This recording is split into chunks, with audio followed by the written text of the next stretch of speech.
మోకాల్లో గుజ్జు పెరగాలి అంటే అనేక పద్ధతులు ఉన్నాయి.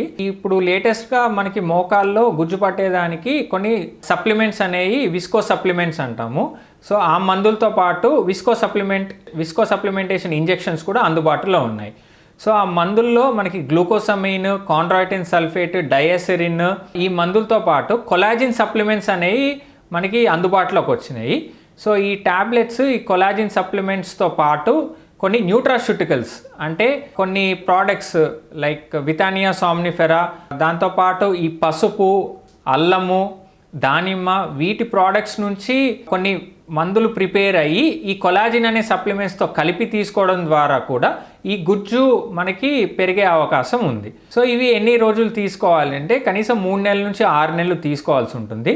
న్యాచురల్గా గుజ్జు పెరగాలి అంటే కనుక మాత్రం అల్లము, పసుపు, పోమిగ్రానైట్, దాంతోపాటు ఫ్రూట్స్ రెగ్యులర్గా తీసుకుంటూ ఉండి వ్యాయామాలు క్రమం తప్పకుండా నీ లూబ్రికేషన్కి హెల్ప్ అయ్యే సైక్లింగ్, స్విమ్మింగ్, క్వాడ్రిసెప్స్ ఎక్సర్సైజెస్ కూడా రెగ్యులర్గా చేయాల్సి ఉంటుంది.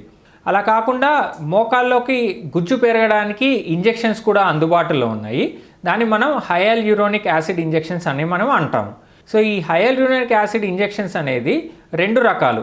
ఒకటి low molecular weight, 2 high molecular weight. So, ఈ low molecular weight hyaluronic acid injections అనేది మనం వారానికి ఒకటి చొప్పున 6 నుంచి 8 వారాలు ఇవ్వడం జరుగుతుంది. లేదా హై మాలిక్యులర్ వెయిట్ అయితే కనుక మాత్రం యూజువలీ 6 నుంచి 8 నెలలకి ఒకటి, లేదా కొన్నిసార్లు సంవత్సరం 2 సంవత్సరాలకు ఒకసారి కూడా ఒక జాయింట్లోకి ఎక్కించడం జరుగుతుంది. సో, వీటికి రెస్ట్రిక్షన్ ఏం లేదు. పనిచేసినంతకాలం ఈ గుజ్జు ఇంజెక్షన్స్ తీసుకోవచ్చు. మళ్ళీ నొప్పి స్టార్ట్ అయినప్పుడు ఇంకొక డోస్ రిపీట్ చేసుకోవచ్చు. ఈ గుజ్జు ఇంజెక్షన్స్ వల్ల సైడ్ ఎఫెక్ట్స్ ఏమి ఉండదు. సో, బెడ్ రెస్ట్ కూడా ఏం అవసరం లేదు. ఒక 5 రోజులు ఇంజెక్షన్స్ తీసుకున్న తర్వాత వాళ్ళు కొద్దిగా స్ట్రెయిన్వర్స్ యాక్టివిటీస్, మెట్లు ఎక్కడం కానీ దిగడం కానీ చేయకుండా, రన్నింగ్ చేయకుండా ఉంటే కనుక మాత్రం సరిపోతుంది.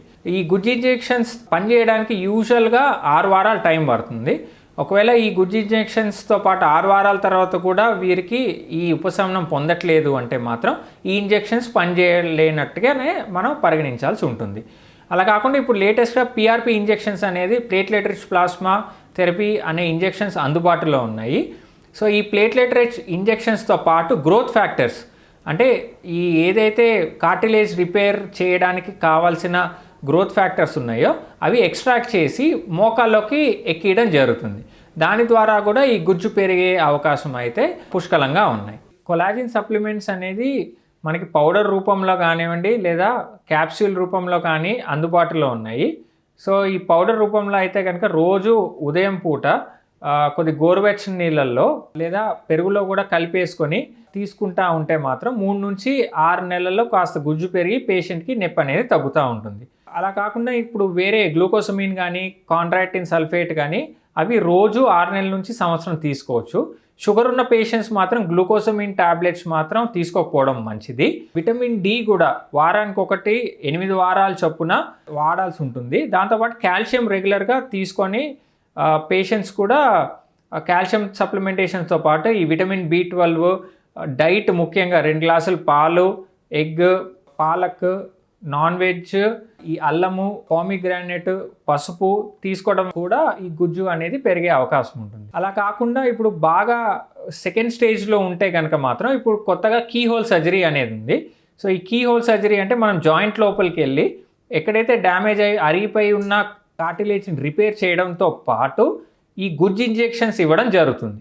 కొన్నిసార్లు ఈ గుజ్జు ఇంజెక్షన్స్తో పాటు స్టెమ్ సెల్ థెరపీ అంటే ఈ మూల కణాల చికిత్స మన తుంటి పైభాగం రీజన్లో ఇలియాక్ క్రస్ట్ అనే రీజన్ నుంచి చిక్కటి మధ్య బోన్ మ్యారో నుంచి మూల కణాలు అనేది ఐసోలేట్ చేసి గుజ్జు ఇంజెక్షన్స్తో పాటు కలిపి మోకాల్లోకి ఇవ్వడం జరుగుతుంది. అలా కాకుండా కొన్నిసార్లు మోకాల్లో కార్టిలేజ్ డిఫెక్ట్స్ అంటే గుంటల్లాగా ఏర్పడి ఉంటుంది. సో, ఈ డిఫెక్ట్స్ ఉన్న చోట కూడా ఏదైతే గుజ్జు ఇంజెక్షన్స్ ఉన్నాయో ఈ మూల కణాలతో కలిపి ఆ డిఫెక్ట్స్లో పూడ్చడం జరుగుతుంది. సో, తద్వారా ఎక్కడైతే ఈ డిఫెక్ట్స్లో ఈ ఇంజెక్షన్స్ ఇవ్వడం ద్వారా కొత్త కార్టిలేజ్ ఏర్పడే అవకాశం ఉంటుంది. అలా కాకుండా ఏదైతే మనం డైరెక్ట్ జాయింట్లోకి ఇంజెక్షన్ ఇస్తున్నామో అది ఆ సైనోవియం అనే పొరను కూడా స్టిమ్యులేట్ చేసి కొత్త గుజ్జుని కూడా గ్రోత్ అవ్వడానికి ప్రేరేపించి ఒక లూబ్రికేషన్కి బాగా హెల్ప్ అయ్యే అవకాశం ఉంటుంది.